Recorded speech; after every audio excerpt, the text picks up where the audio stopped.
Aleyhisselam yangi payg'ambar bo'lib Alloh bir mo'jiza asoni berib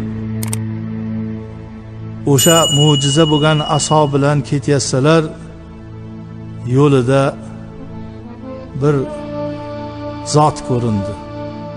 Odam desa unday odamga ham uncha o'xshamaydi. Siz kimsiz dedi Musa alayhissalom. Men azozilman avvalgi, hozirda mal'unga aylangan shaytonman. Oldimdan kessin deb Musa alayhissalom asoni ko'rsatuvdilar, shayton kuldi. Ey Musa, men aytyapman-ku, azozil edim, shaytonman deb. Men bu asodan qo'rqmayman. Jannat va do'zaxni ko'rgan shaytonman. Allohning eng yaqin suyukli bandalaridan bo'lgan behisob farishtalarning ustozi bo'lgan shaytonman. Men faqat qalbi sof odamdan qo'rqaman. Qalbi sof odam duosi tez mustajob bo'ladi.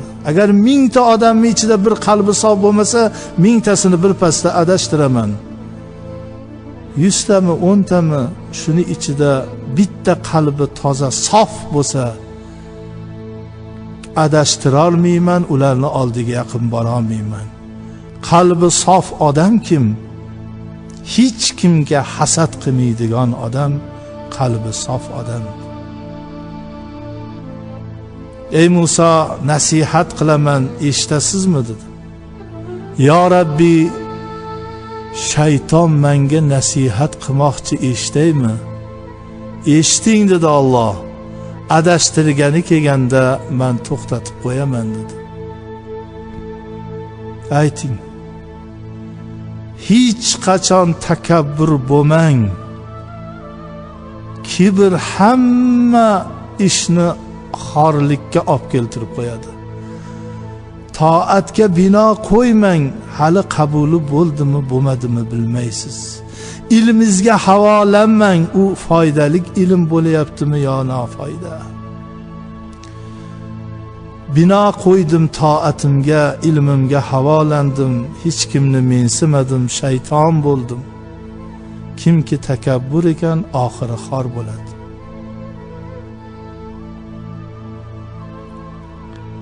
Ikkinchi so'zim, hech kimga hasad qilmang. Dunyoda hamma balo, hamma janjal, urush, hatto qon to'kilish hasad tufayli bo'ladi.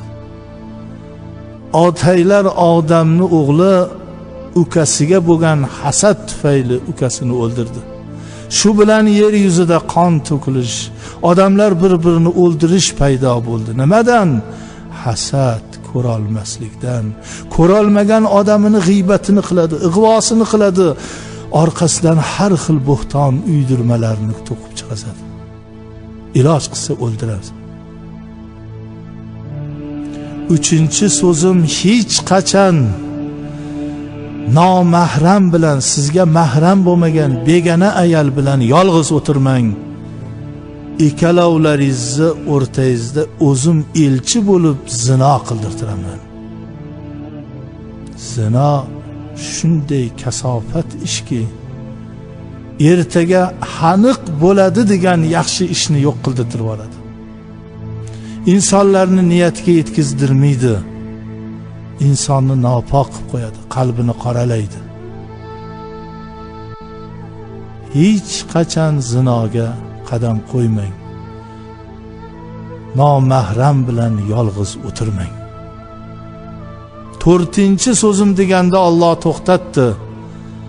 Ey Musa, endi aldashni boshlaydi. 3 ta haq so'zni gapirdi. Bu yog'iga endi ishonchsizga kirib, yolg'onga adashtiruvga boshlaydi. Shunaqa insonlar bor, shaytoniy insonlar. Rosa ishonchga kirib olgandan keyin, ildizingizni bilib olgandan keyin tomiringizga bolta uradi. Ular shayton sifatli insonlar.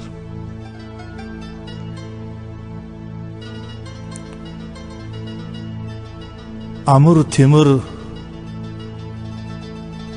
sohib qiron yangi podshoh bo'lganda ikkita zo'r olimni bir sinamoq uchun shikorga taklif etdi. Biri Abu Said Baraka, ikkinchilari nihoyatda o'sha zamondagi yetuk alloma olim. Otda uchalovlari bir tekizda ketayotganda Abu Said Barakani oti oldinroq ketib qoldi. O'rni keldi dedi Amir Temur allomaga qarab, bu Abu Said Barakani ja zo'r olim, taqvo, avliyo deysizlar. Men podshoh bo'lsam, siz bir alloma bo'lsangiz mensimasdan ketib qoldik. Shohim, bu insonga Alloh shunday ilm berganki, osmonga uchib ketmayapti hali ham. Bu zotni o'tirgan oti bu insonni ulug'ligidan osmonga uchay deb tez ketib qolyapti. Bu inson bilan hamzamon bo'lganimizdan Allohga shukr qilaylik. Juda taqvo olim odam.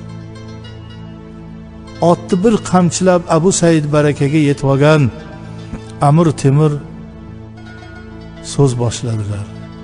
Bu allomaja olim, avliyo deysiz, bizni mensimasdan bir ot bilan yetib olay demay orqada kelyapti. Bu qanaqa odam o'zi?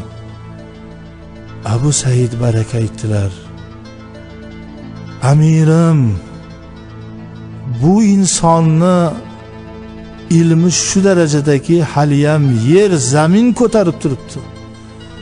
Bu zot mingan ot bu odamning ilmi-yu taqvosini ko'tara olmay sekin kelyapti-da.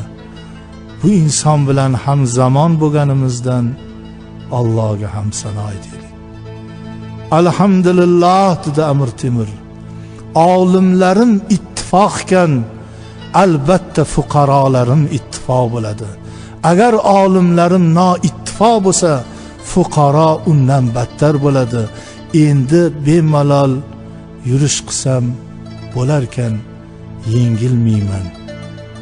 Ittifoqlikda, do'stlikda juda gap ko'p azizlar. Hazrati Anas raziyallohu anhu rivoyat qiladilar. Payg'ambarimiz Muhammad sallallohu alayhi vasallam sahobalarga aytdilar: Jannatiy odamlarni aytaymi sizlarga? Ori ya Rasululloh, ayting. To'g'ri, pok, sodda dil odamlar jannati bo'ladilar. Bir birodari uzoq joyda kasal bo'lib qolgan bo'lsa, shu birodarini fi sabilillah ko'rgani, ziyorat qilgani, borgani odam jannati bo'ladi. Jannati aniq ayollar ham aytaymi? Jannatiyligi aniq bo'lgan ayollar aytaymi dedilar Muhammad sallallohu alayhi vasallam. Ayting ya Rasululloh. Eriga do'st, erini haq huquqini o'zinikidan ham qattiq e'tiborga olib hurmatlaydigan, bolalari ko'p, har bir bolasiga mehri muhabbati kuchli bo'lgan, eri g'azablanganda, bir narsadan asabi buzilganda eriga shirin so'zlarni gapirib erini tinchlantiradigan ayol haqiqiy jannati